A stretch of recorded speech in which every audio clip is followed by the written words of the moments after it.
Back when I was in school and the internet was still kind of a novel thing, my friends and I would quite often go to the library, or the fancy computers room that sported the latest and greatest hardware capable of running Windows 98. There, we would surf the internet's apparently infinite sea of flash games available on sites such as Addicting Games. We would play stuff like Miniput, Bowman, Tank, Tank, that was a good one, Park My Car, Kitten Cannon, and the endlessly creative masterpiece that is The Impossible Quiz.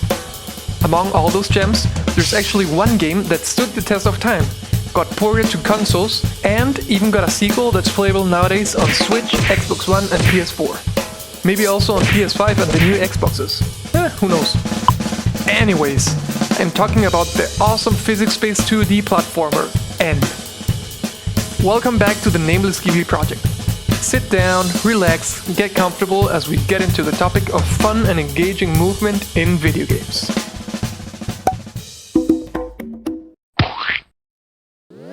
At the time of discovering N, I had never played a game with such amazing controls and that level of polish in its movement.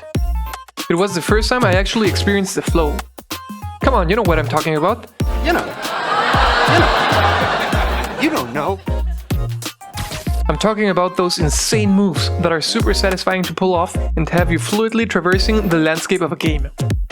It's stuff like Spider-Man's web swinging or Ghost Runner's wall running. The kind of stuff that has players chaining one move after another, making them feel unstoppable as they gain momentum and move stylishly across the screen. The flow. Well, as if I wasn't being ambitious enough with this project already, this is to some extent the kind of movement that I want to implement in the Nameless Ghibli project. Moving from one location to another should never be a painful or boring experience where you just watch a running animation. Instead, it should be something the players actually want to do, the kind of thing that gets them excited when an NPC asks them to complete a fetch quest. So, with that in mind, I started working on the movement systems. The first thing I had to do was to adapt Unity's character controller because it's not physics-based, and Unity doesn't have one out of the box. So I removed the character controller component, added a rigid body, added a capsule collider, and then this happened. I went into the code, made some changes, and then I got this. And after that one, I had this one. So yeah, only after a long time, much longer than I'm proud to admit, I finally nailed a decent controller. Although it still has kinda lots of issues, like the choppy movement you see here. In order to get the character to walk up slopes and stairs, I implemented a floating collider that's always levitating a certain distance above the ground. That way, it won't hit against the steps when it approaches them. Now let's talk about specific movement abilities. In the last episode, I already introduced a very simple gliding mechanic, to which I included an umbrella, so it's easier to tell when the character is gliding. But today you're gonna be seeing the real deal, cause I'm adding a big one, the grapple hook. Grappling hooks are simply amazing, and it's a widely known fact that the fun to be had with any video game in existence is exponentially increased with the addition of a grapple hook. Of course, stands to reason. So I decided to make one for my game, but there was still a question about what kind of grapple hook I wanted to make. It could be something like Zelda's classic hookshot, which feels amazing in those games. Or maybe something like Titanfall's grappling hook. But where Zelda is on the rather slow and static end of the spectrum, and Titanfall on the opposite one, I found a nice middle point in Sekiro Shadows Die Twice.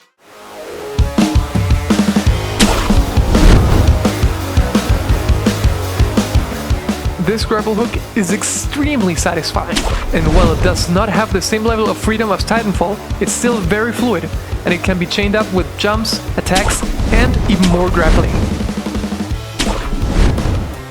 Also, look at that animation.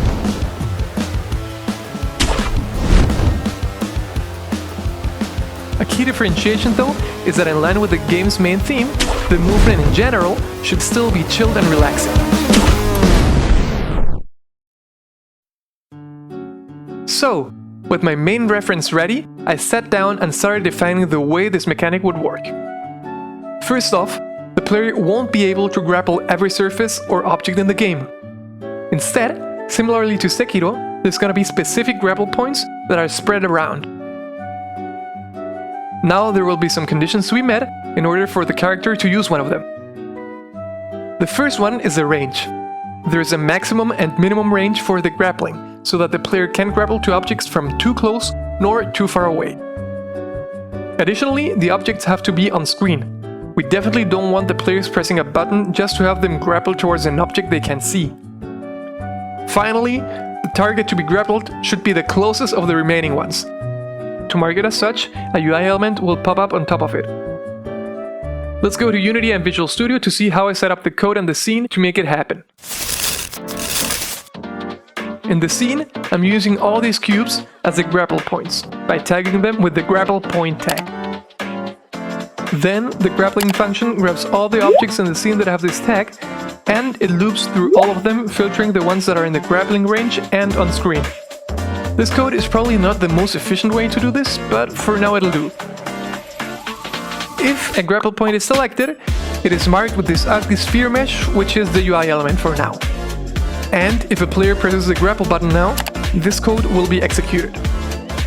In it, we add a spring joint component to the character controller and set its connected anchor to a point that's above the grapple point. That's right, above it. We don't want to move directly towards the grapple point, but rather land on top of it, in a similar fashion to how Sekiro does it. You can see it here.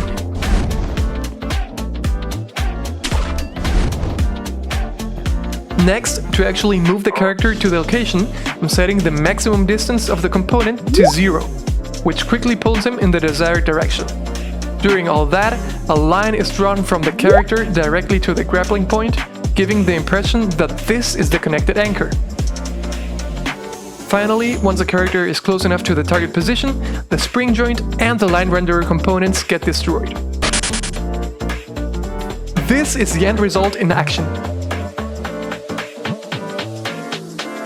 And, just like in Sekiro, it's possible to chain one grapple after the other. This is a bit underwhelming. That's disappointing. The main reason for that is the lack of animations or effects and that kind of stuff. But, as I've mentioned before, I'm still experimenting and playing around with these mechanics, so I don't want to invest too much time and effort into them. It's simply not the time yet to start designing fancy UI, adding stylish visual effects, or even crafting the perfect movement. All of that can wait, and the content can still look crappy and be a bit buggy, because I just need to test out the basic ideas. Only once I have a more specific direction for the game in general, I will try to get the physics feeling good, and after that, I'll start polishing and adding all the juicy effects. But that's still pretty far away. Okay, so that's the grapple hook. I'm quite happy with the progress made here, because the character is slowly starting to feel more fun to control. The next steps are to design new movement mechanics and also start playing around with the different situations in which they can be used. I mean, I still don't know what this game is gonna be, so yeah, that's quite important. About the movement, I'm thinking about a horizontal dash, because dashes are awesome, and a vertical wall running climb, similar to what Hanzo does in Overwatch. But I'd also love to hear your thoughts on this. What movement mechanics do you enjoy in other games? And what movement do you think works well in a chilled and relaxing environment? Leave a comment down below in the comment section and let me know. And while you're down there, take a second to give this video a like, share it with your friends, subscribe to the channel, and maybe activate that little bell? Well, that's all I have for today.